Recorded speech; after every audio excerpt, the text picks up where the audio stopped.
Kejaksaan Agung menahan 7 tersangka dugaan korupsi tata kelola minyak mentah dan produk kilang pada PT Pertamina Subholding dan kontraktor-kontrak kerjasama periode tahun 2018 sampai tahun 2023. Kasus dugaan korupsi tata kelola minyak mentah Pertamina diperkirakan merugikan negara hingga 193,7 triliun rupiah. Sebelumnya, penyidik pada Jampitsus Kejagung telah memeriksa sedikitnya 96 saksi dan 2 ahli terkait kasus korupsi tersebut. Sejauh ini, sebanyak 7 saksi diantaranya kini ditetapkan sebagai tersangka dan ditahan oleh Kejagung. Kasus ini bermula dari Peraturan Menteri Energi dan Sumber Daya Mineral (SDM) Nomor 42 Tahun 2018 yang mewajibkan PT Pertamina untuk mengutamakan pasokan minyak bumi dari dalam negeri. 7 tersangka yang menimbulkan kerugian negara sebesar 193,7 triliun.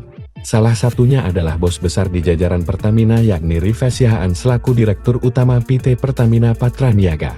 Hingga kini masih misteris, kemana aliran uang berjumlah ratusan triliun yang dikorupsi oleh Rifa Siahaan dan tersangka lainnya. Diketahui Rifa memiliki harta sebesar 21,6 miliar rupiah berdasarkan LHKPN miliknya yang dilaporkan ke KPK untuk periodik 2023 pada 31 Maret tahun 2024. Penetapan status tersangka tersebut berdasarkan keterangan saksi, keterangan ahli, dan bukti dokumen yang telah disita secara sah. Ketujuh tersangka akan ditahan selama 20 hari ke depan untuk kebutuhan penyidikan, dimulai sejak Senin 24 Februari 2025.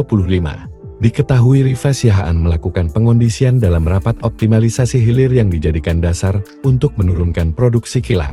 Mereka juga memenangkan broker minyak mentah dan produk kilang. Secara melawan hukum, Rifa Siahaan bahkan menyulap BBM Pertalite menjadi Pertamax. Sementara itu, Vice President Corporate Communication Pertamina Fajar Joko Santoso menyatakan, perusahaan menghormati langkah Kejagung dalam menjalankan proses hukum.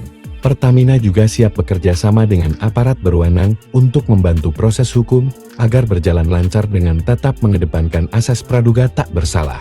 Pertamina menjalankan bisnis dengan prinsip transparansi dan akuntabilitas sesuai tata kelola perusahaan yang baik, serta mengikuti peraturan yang berlaku.